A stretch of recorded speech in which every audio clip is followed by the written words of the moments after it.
धाकड़ खबर, बेखौफजुमा, बेबाक अंदाज।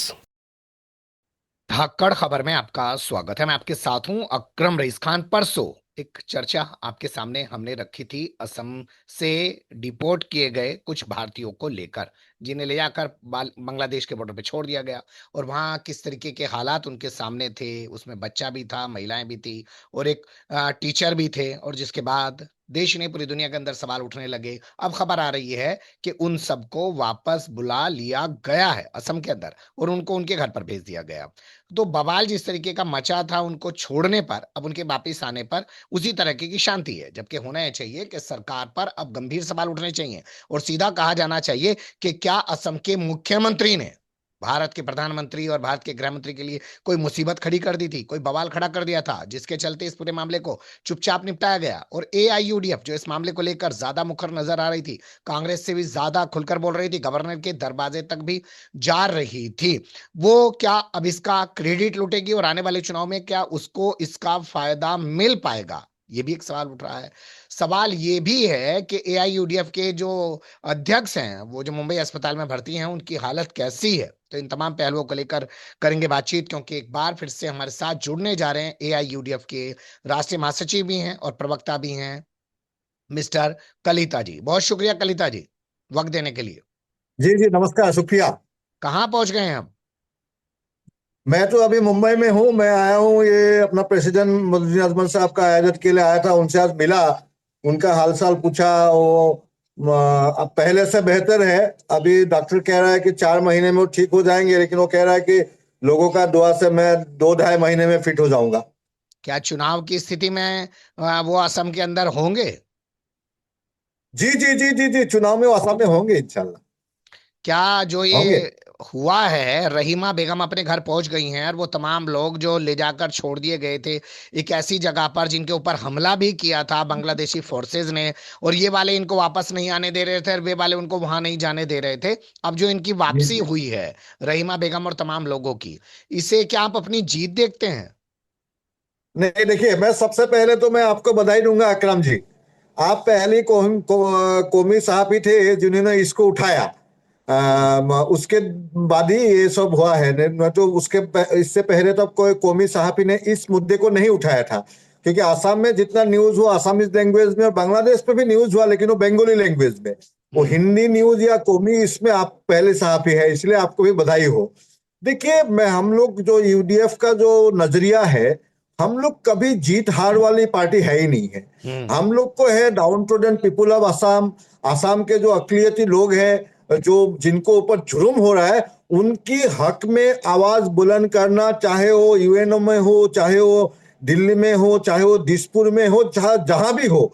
जो अकलियती के लोगों को खाली धर्म देख के, मुसलमान देख के, कमजोर देख के उनको सताया जा रहा है लास्ट 78 साल से, उनके लिए आवाज बुलंद करना हम लोग का नजरिया है। और उसी नजरिया को हम लोग आगे लेके चल रहे हैं, और ईश्वर का कृपा है, अल्हम्दुलिल्लाह हम इसमें सफल हुए हैं। हम लोग का सारा एमएलए लोग, पार्टी के लोग राज्यपाल के पास गए, दिल्ली में गए। आप लोग के जरिए हम लोगों ने आवाज उठाया, सर्कुल ऑफिसर डीसी के जरिए हम लोग ने राष्ट्रपति प्रधानमंत्री को ये ज्ञापन भेजा। ये सब जो प्रेशर हम लोगों ने बिल्ड किया, और बाद में आपका प्रोग्राम में जो मैंने बोला वो डिट्टो हुआ कि असम का मुख्यमंत्री भारत के प्रधानमंत्री और गृह मंत्री को मुसीबत में डाल दिया। और हम्म। अगर सुप्रीम कोर्ट को भी अगर अभी बड़े लोग इसको हाथ में लेके खराब नहीं होने देंगे तो ये अच्छा है। लेकिन ईश्वर का कृपा है कि ये हिंदुस्तान का जो साख है, ये साख को प्रधानमंत्री, गृह मंत्री और सारा लोग मिलकर ये बचा लिया है।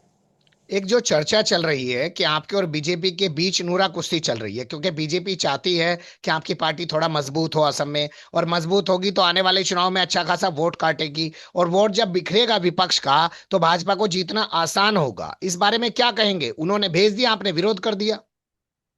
देखिए, अब सबसे बड़ी बात है, अभी हम अगर आपका जो नाजरीन है वो अचंभव में पड़ेंगे, मैं आपको कुछ ऐसा तथ्य बताने जा रहा हूं। हिंदुस्तान जब 1947 में आजाद हुआ और तकसीम हुआ, हम्म। तब हिंदुस्तान और पाकिस्तान बन गया। लेकिन कुछ जगह ऐसी थी जो हिंदुस्तान में भी नहीं था, पाकिस्तान में भी नहीं था, उसमें आसाम था, मतलब आज का नॉर्थ ईस्ट। और आज का नॉर्थ ईस्ट में असेंबली को तय करना था, वो असम में, इंडिया में रहेंगे या पाकिस्तान में रहेंगे। तो असम का मुख्यमंत्री था गोपीनाथ बरदोले, उन्होंने असेंबली में एक करारदाद लाया कि हमें असम को, आज का नॉर्थ ईस्ट को इंडिया में रहना है। लेकिन तब उसके ऊपर चर्चा हुआ बहुत बड़ा। उसके बाद जब वोट हुआ, वो करारदाद एक वोट से जीता। और उस समय जमीयत का, हिमायत का 5 एमएलए, उस्मान अली सौदागर, अब्दुल कादिर, अब्दुल मतलब मजुमदार और अमीरुद्दीन, और एक 5 एमएलए ने आसाम को हिंदुस्तान में रहने का हक में वोट दिया। नहीं तो ये एरिया बिना खून खराबे के लीगली मुसलमान चाहते तो इसको पाकिस्तान में ले जा सकते थे। अभी हिंदुस्तान के मुसलमानों को फख्र होना चाहिए कि उनके बाप दादाओं ने जो हब्बुल वतनी का सबूत दिया, जमीयत का नजरियाती सोच का, जो एक एक हिंदुस्तान, एक एक एक एक, एक कौम, उसका नजरियाती को सम्मान दे के बिना खून खराबे लीगली सारा नॉर्थ ईस्ट, आज के उस समय का असम, पूरा नॉर्थ ईस्ट को वो लोग एक पाकिस्तान में ले जा सकते थे लीगली। लेकिन वो लोगों ने वोट दे के इसको हिंदुस्तान में रहने का काम किया। और मैं इसीलिए एहसान मान हूं, चंपक कलिता एक अक्सरियत का लोग, कि हम आज जो गौरव से बोलते हैं कि मैं असमिया हूं, मैं हिंदुस्तानी हूं, तो इन मुसलमान के बाप दादाओं के कारण मैं बोल सकता हूं कि मैं हिंदुस्तानी हूं। इसीलिए जो आपने जो क्वेश्चन किया है कि बीजेपी को फायदा होगा, यूडीएफ ने विरोध कर दिया। अरे भाई, यूडीएफ का जब 18 एमएलए था तो असम में बीजेपी का 6 एमएलए था और कांग्रेस का 79 एमएलए था। इसीलिए ये जो बीजेपी यूडीएफ वोट मिलेगा तो बीजेपी को फायदा होगा, ये तो बीजेपी आरएसएस ये लोग मिलके एक पिच तैयार किया है और कांग्रेस जाके उस पिच में खेल रहा है। अभी गुवाहाटी म्यूनिसिपालिटी, कार्बी आंगलंग इलेक्शन, असम, अपर असम में जोरहाट अधिकारी, असम में बल्दियाती चुनाव में तो यूडीएफ नहीं था। ये 13 जिला में कांग्रेस जीरो कैसे हुआ?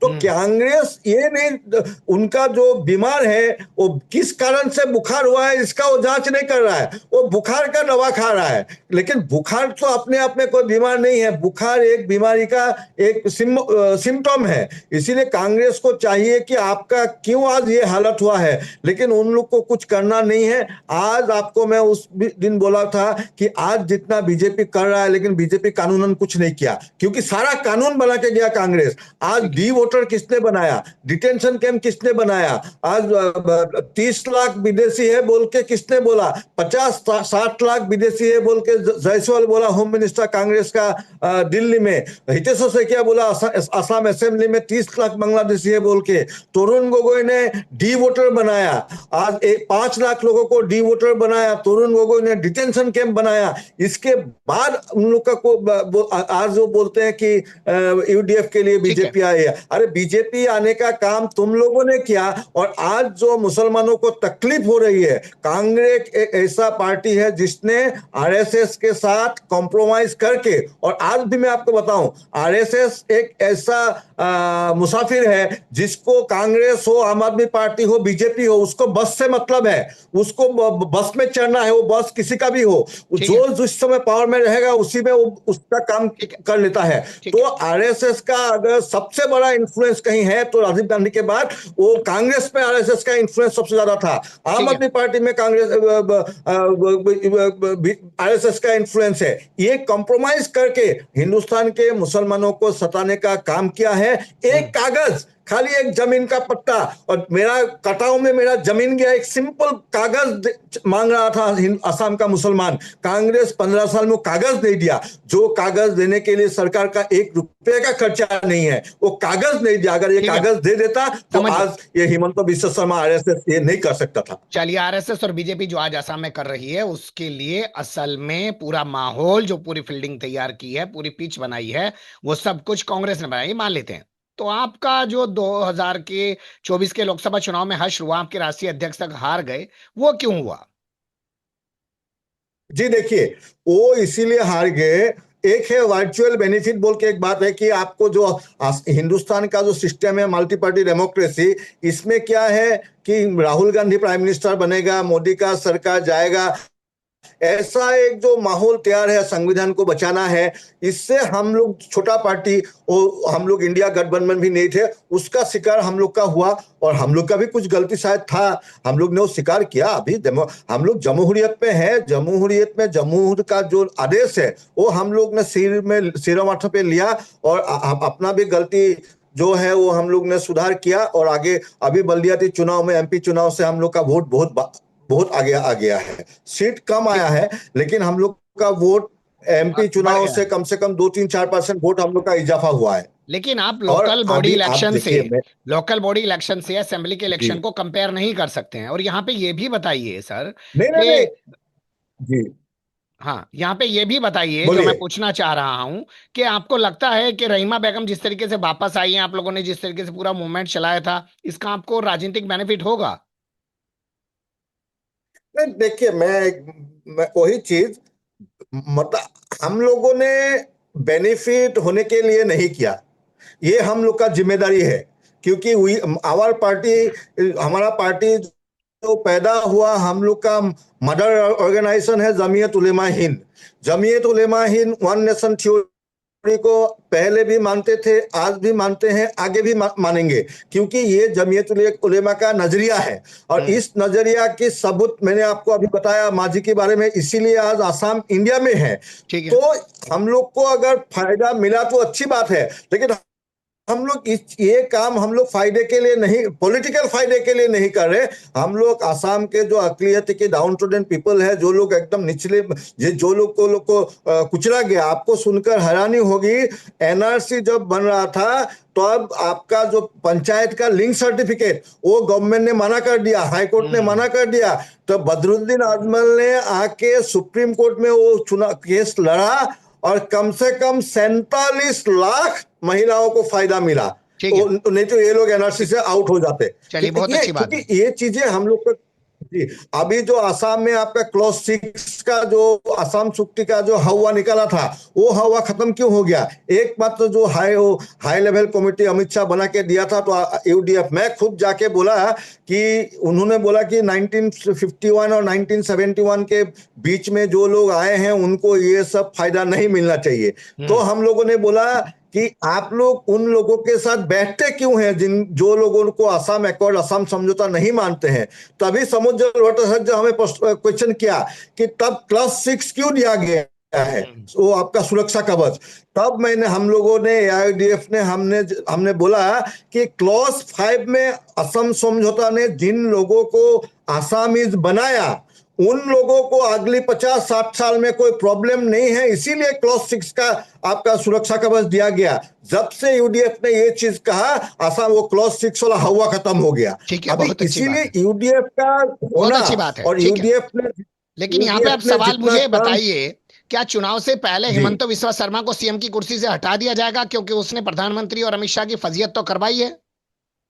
नहीं नहीं, आपका जितना हिमंत बिस्वा शर्मा ने आज के समय में, आज जियोपॉलिटिकली, डिप्लोमेटिकली हम लोग बहुत बुरे पिच में है। इंडिया, मैं कोई पार्टी की बात नहीं कह रहा हूं, इंडिया हम लोग डिप्लोमेटिकली बुरे पिच में है। रशिया ने $2.5 बिलियन का इनका साथ, पाकिस्तान का साथ मुआहदा कर लिया, वो आईएमएफ पैसा दे रहा है। तो हम लोग इतना बुरा पोजीशन में है इस समय। जो फजीहत हिमंत बिस्वा शर्मा ने, अमित शाह, नरेंद्र मोदी, इंडिया गवर्नमेंट, हिंदुस्तान का किया, मुझे नहीं लगता इसके बाद एकदम जल्दी से उसको हटा देगा तो अलग मैसेज जाएगा। शायद धीरे धीरे उसको साइड करके फिर सर्बानंद, अभी हम देखा है कि सर्बानंद सोनोवाल का एक जो एक्स चीफ मिनिस्टर है, तो उसका एक नहीं, मुझे स्टेटमेंट यहाँ पे ये आया है कि आप समझाइए, इतना क्योंकि मैं जानना चाहता हूँ, चाहे गुजरात हो, उत्तराखंड हो, और तमाम दूसरे जो राज्य हैं, चुनाव से पहले हरियाणा हो, वहां पे मुख्यमंत्री बीजेपी बदल देती है और उसको उसका फायदा मिल जाता है। तो मान लेते हैं हिमंत बिस्वा जी, शर्मा के खिलाफ अगर कोई लोगों में नाराजगी होगी, तो वक्त से पहले उनको हटा दिया जाएगा और उसका बेनिफिट बीजेपी को हो जाएगा। तो किसको ला सकते हैं, सर्बानंद सोनोवाल को? नहीं नहीं नहीं, मैंने, आप थोड़ा यहाँ, थोड़ा सा एंगल दूसरा है। यहाँ बेनिफिट से भी ज्यादा, क्योंकि ये तो मोदी और अमित शाह को पूरा फंसा दिया है, उसको फजीहत कर दिया है।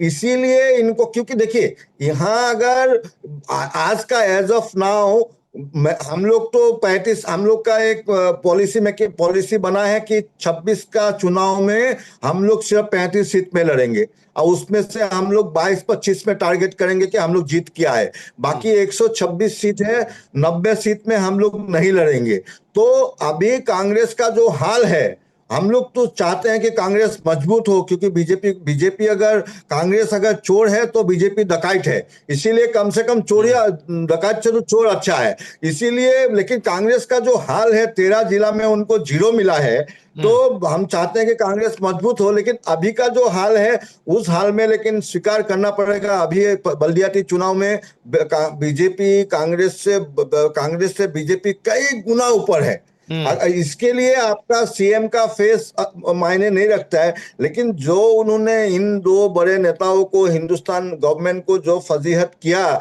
जो मैंने आपको बोला कि इनको आपस लेना पड़ेगा, और बड़े वाले आके अगर इसको सुधारेंगे तो इज्जत बच जाएगा। मैं इस गवर्नमेंट की नजरियाती और कारकर्दगी के लिए मरकजी गवर्नमेंट का सबसे बड़ा नाकिद हूं।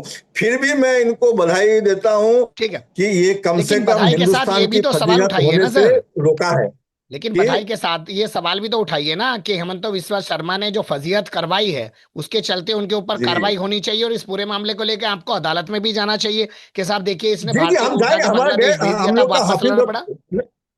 जी जी, हम लोग तो अदालत में कई बार गए। अभी भी मेरा जनरल सेक्रेटरी ऑर्गेनाइजेशन दिल्ली में बैठा है, सुप्रीम कोर्ट में जा रहे हैं हम लोग का।